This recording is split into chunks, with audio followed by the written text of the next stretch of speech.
How good are you at spotting a fake ID? You're probably not as good as you think. Bogus IDs are more sophisticated than ever. Even experienced bouncers have trouble telling fake IDs from real IDs. And selling cannabis to minors can result in huge fines, even cost dispensaries their license. That's why Veriscan by IDscan.net protects their dispensary partners by performing more than 75 algorithmic checks on each ID barcode. So if your dispensary is worried about inadvertently selling cannabis to a minor, you should look at Veriscan by IDscan.net.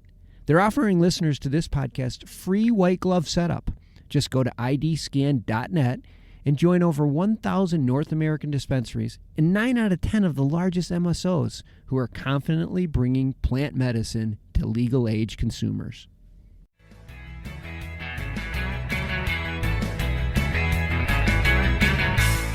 But it's a great thing for the borrower if they want to max proceeds, and they signed up for that. So our borrowers had to decide, do we take less proceeds and have more flexibility so that we can, as the markets and things change, that we have the ability to refinance or restructure or do other things with our assets? Or do we sign up and go max proceeds today and hope that everything works out? And that's a significantly different model. And some people didn't have the choice. They had to go max proceeds. From the PodConx studios, high in the Rockies at the beautiful Beaver Creek Resort, it's the Raising Cannabis Capital Show. Today on MJ Bulls, we are joined again by Rob Sechrist, the president of Polaris Equity Group. Well, Rob, welcome back to the show. Well, thanks for having me again. It's good to be here.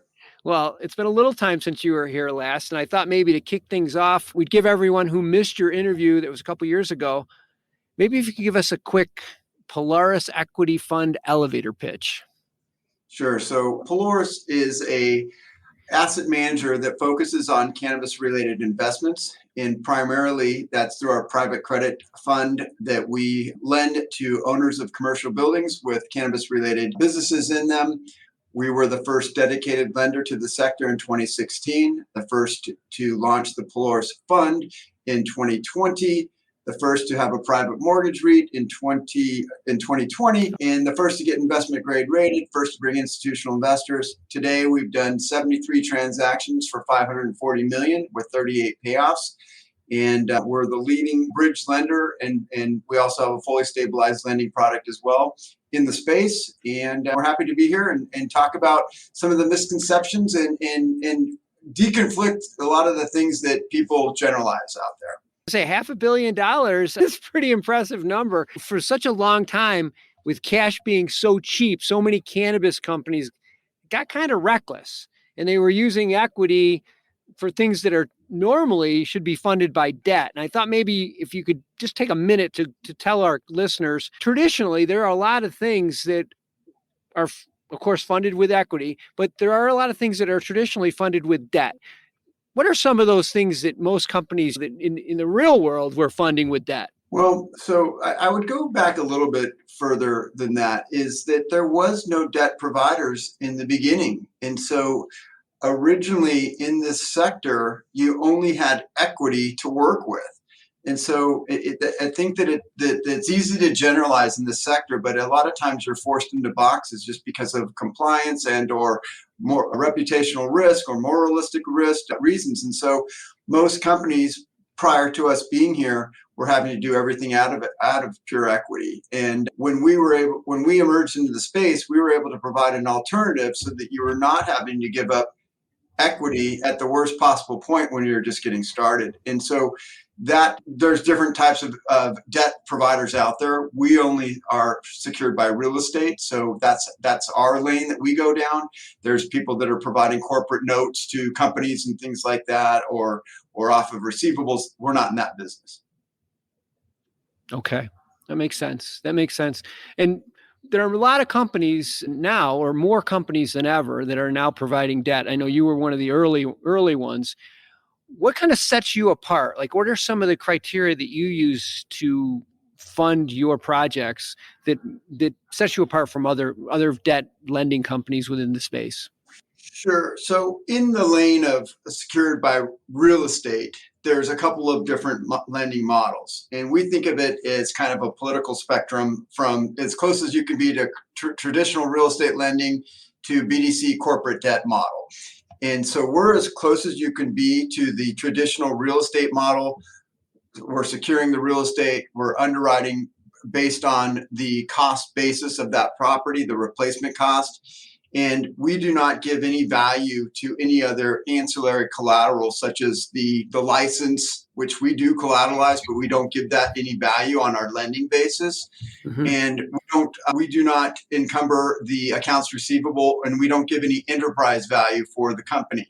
So that's a very different model than several of many of our peers out there have utilized the basis of all four of those things: the real estate, the license, accounts receivable, and enterprise value of the company, and have a significantly higher lending basis, typically 140, 150, maybe 180% higher than what we would utilize. And that's great for borrowers if you want max proceeds, but at what cost? And so many of these borrowers are finding out that the covenants and the things that they signed up to be able to evaluate a company on enterprise value that is not necessarily profitable, they might have had to come up with some structures to model out that maybe 25% growth per quarter or something like that, that if you're not meeting those, you're in covenant default. If you're in covenant default, then you're in a situation where the lender may or may not be willing to continue to advance those additional proceeds that might be part of that loan.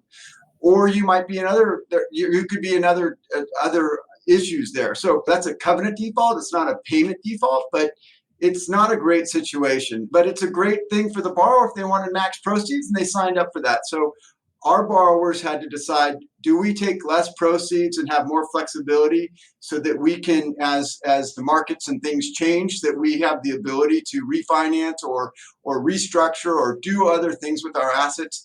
Or do we sign up and go max proceeds today and hope that everything works out? And that's a significantly different model. And some people didn't have the choice. They had to go max proceeds. If you already work in cannabis, then you know that times are tough. So many talented professionals have lost their full-time gigs in the cannabis industry and are wondering what's next. If that's you or someone that you care about, you'll be thrilled to hear that the wondering is over. Find all the latest cannabis industry job trends and which states are ahead of the pack in the 2023 Cannabis Jobs Report by Vanx. Vanx is the leading cannabis hiring platform, and they're providing this report to the cannabis industry for free. Head over to Vanx.com to access your copy of the newly released 21-page 2023 Cannabis Job Report. And while you're there, sign up to find the perfect job or the perfect candidate today.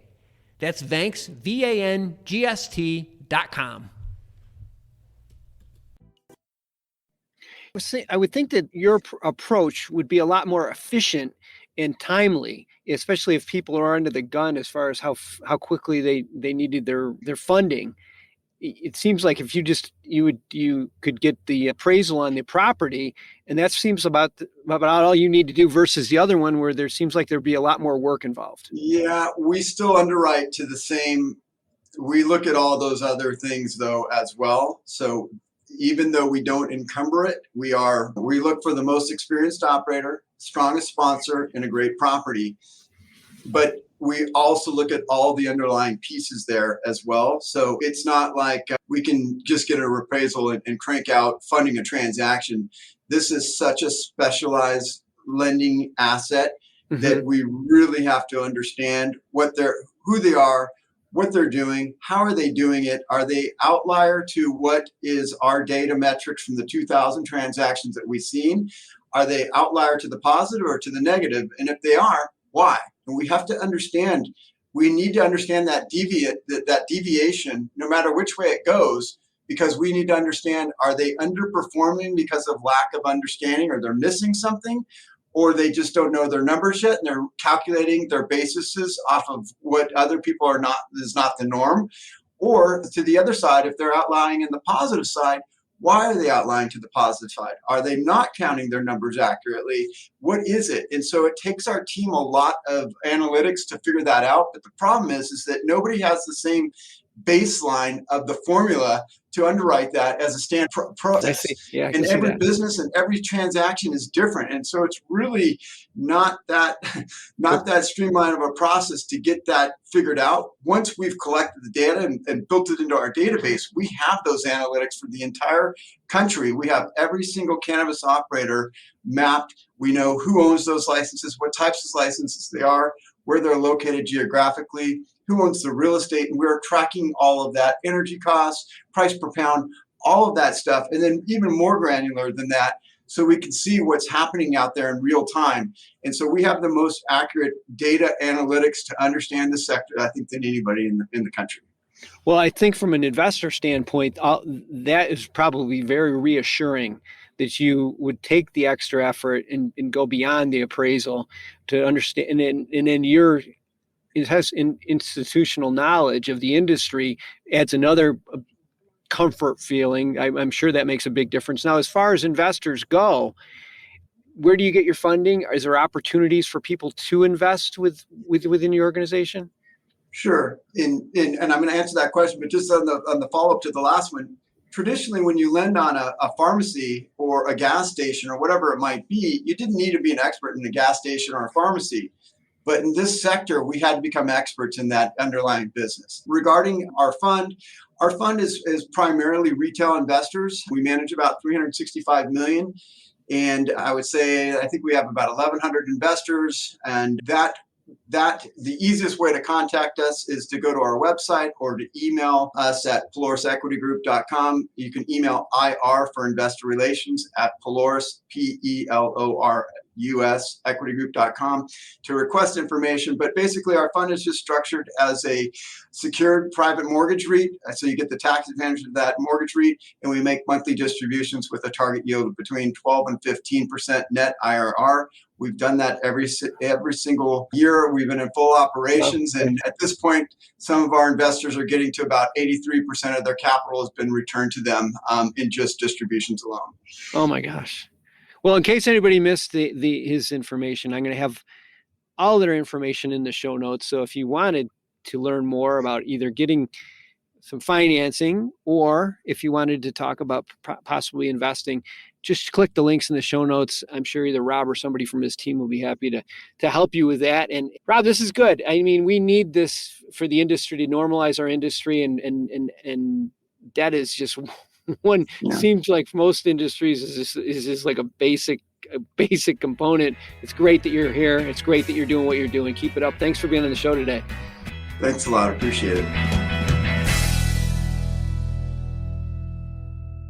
Thanks for listening to today's show.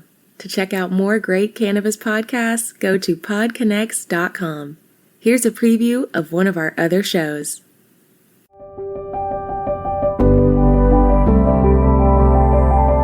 Hi, it's Justin Benton, host of the Miracle Plant Podcast, where we discuss this miracle plant that goes by so many names and how it's helping people in so many extraordinary ways. So if you love this plant and you want to hear a story that tugs on those heartstrings and learn more about this plant, then head on over to the Miracle Plant Podcast. You'll be glad you did.